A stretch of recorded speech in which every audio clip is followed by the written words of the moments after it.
بھائی ہمارے دل اپنے مسلمان بھائیوں کے معاملے میں صاف ہونے چاہیے. چھوٹی موٹی غلطی ہر ایک سے ہو سکتی ہے. ہو سکتا ہے اس نے کبھی آپ کا دل دکھایا ہو سکتا ہے اس نے کبھی آپ کو کوئی گالی دے دی ہو, تو یہ چیزیں نظر انداز کر دینی چاہیے اللہ کے لیے.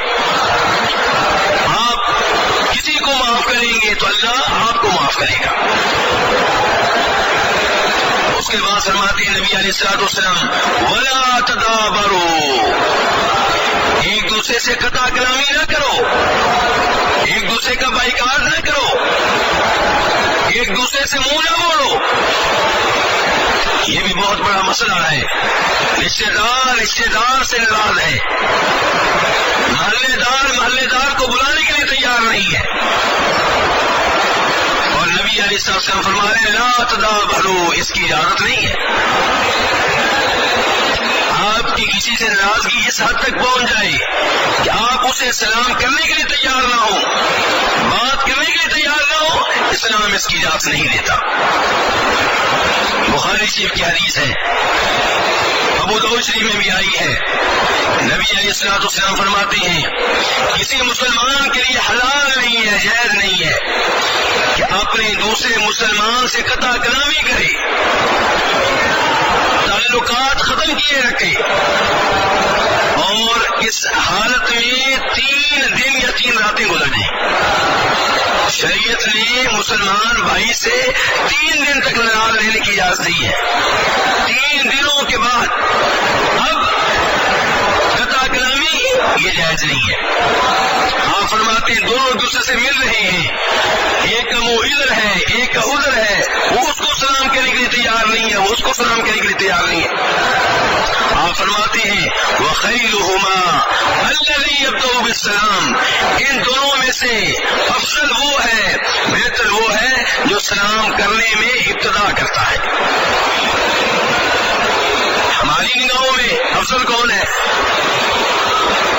جی؟ جو دوسرے کو بلانے کے لیے تیار نہیں ہے. وہ جناب بڑی غیرت والا ہے, بڑے غصے والا ہے. وہ کسی سے ناراض ہو جائے بس پھر اس کو راضی کرنا ناممکن ہے. ہم اس کی تعریفیں کرتے ہیں, اور نبی علیہ السلام فرما رہے ہیں ان میں سے بہتر وہ ہے جو سلام لینے میں, سلام کہنے میں ابتدا کرتا ہے, بسم اللہ کرتا ہے. یہی سے مجھے وہ حدیث یاد آ رہی ہے جس میں نبی علیہ السلام فرماتے ہیں کہ ما نقص مال من صدقہ, کہ صدقہ خیرات کرنے سے مال میں کمی نہیں ہوتی. آپ کیا فرما رہے ہیں؟ صدقہ خیرات کرنے سے مال میں کمی نہیں ہوتی. اور آگے فرماتے ہیں کہ اگر کوئی بندہ کسی کو معاف کر دے تو معاف کرنے سے عزت میں کمی نہیں آتی.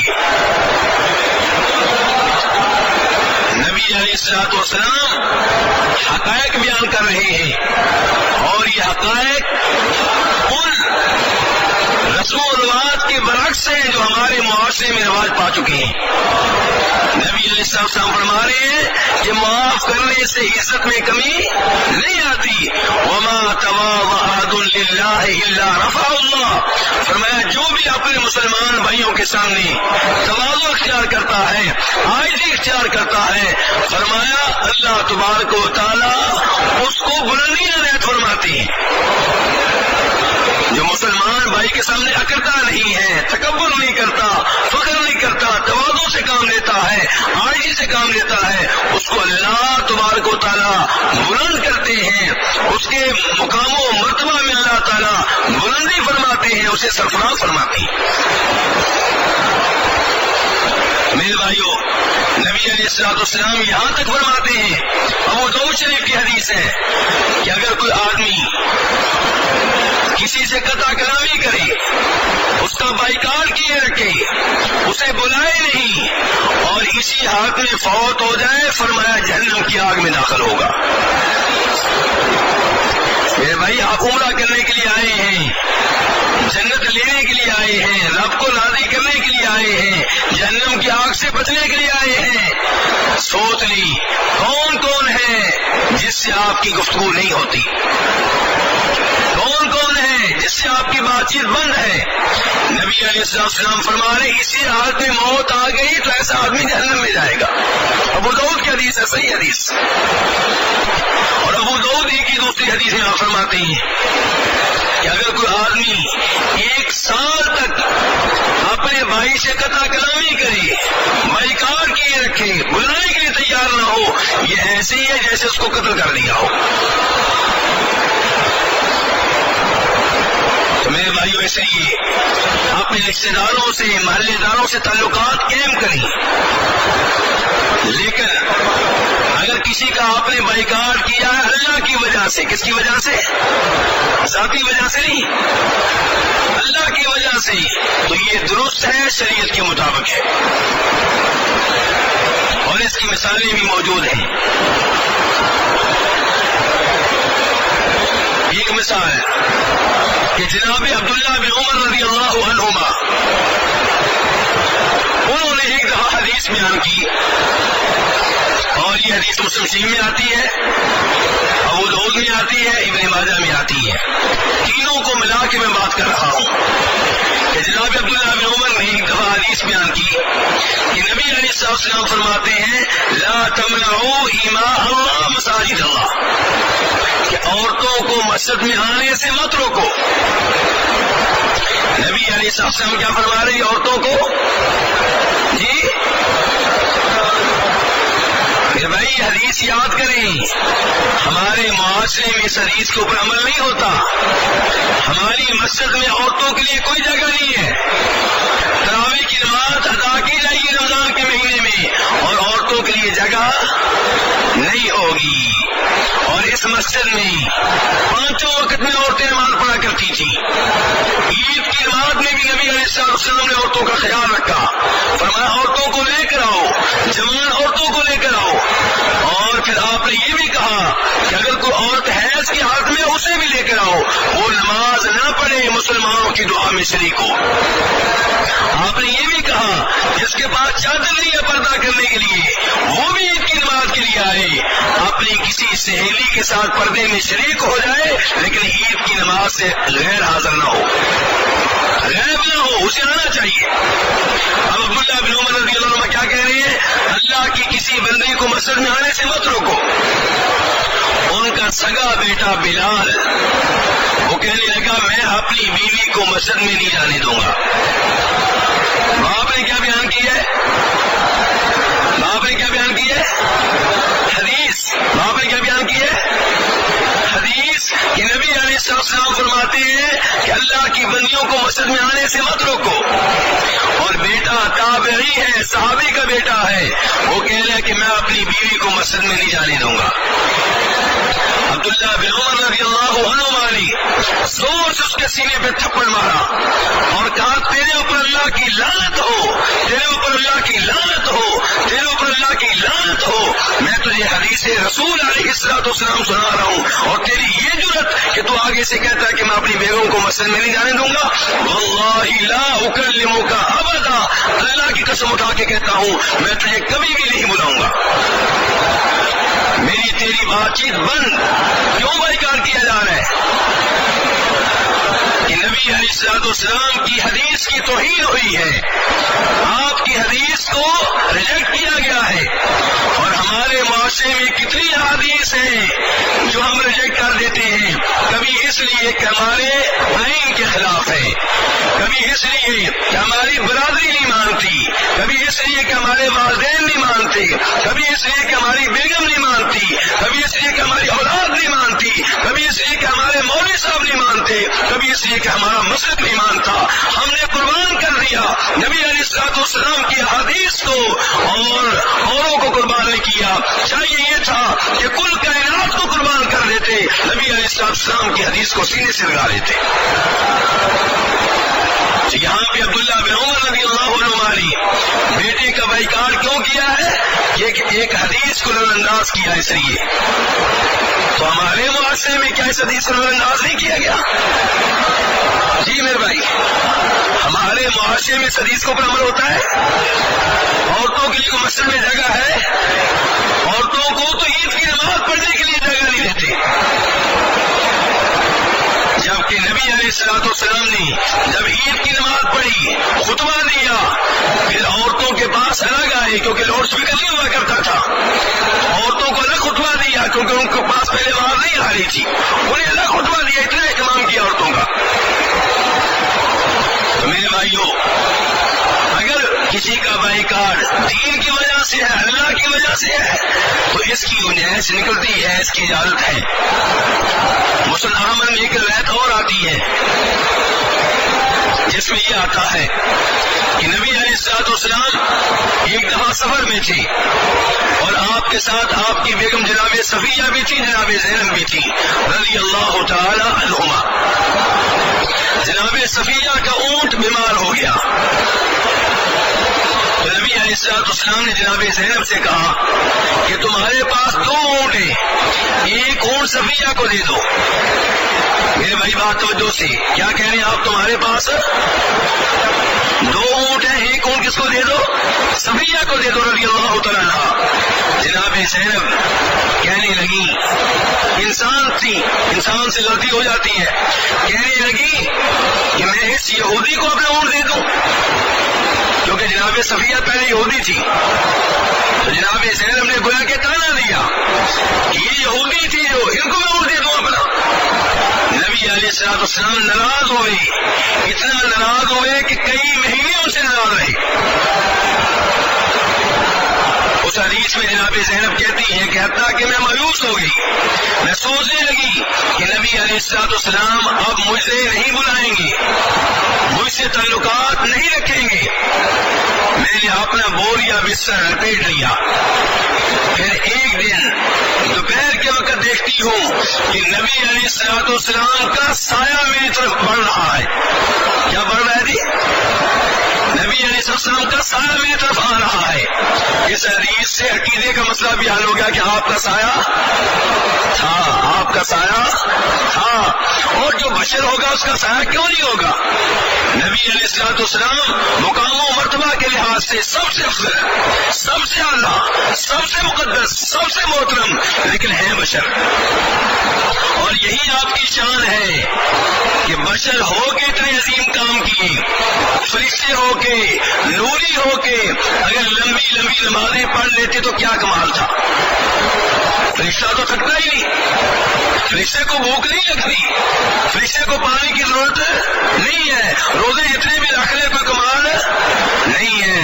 کمال یہ ہے کہ بشر ہو کے اتنے نفلی روزے، بشر ہو کے اتنا جہاد، بشر ہو کے اتنی لمبی نمازیں کہ پاؤں سوج جاتے ہیں، یہ آپ کا کمال ہے۔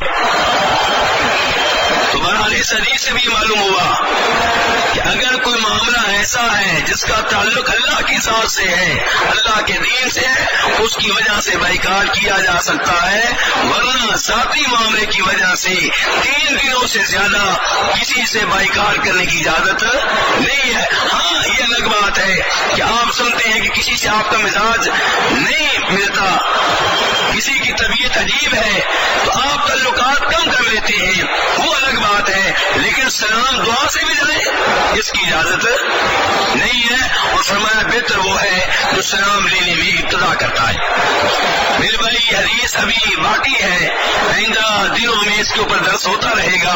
اب میں آپ کے سوالوں کی طرف آتا ہوں، کل کے بھی سوال ہیں، آج کے بھی سوال ہیں، ان کا جواب دینے کی کوشش کرتا ہوں۔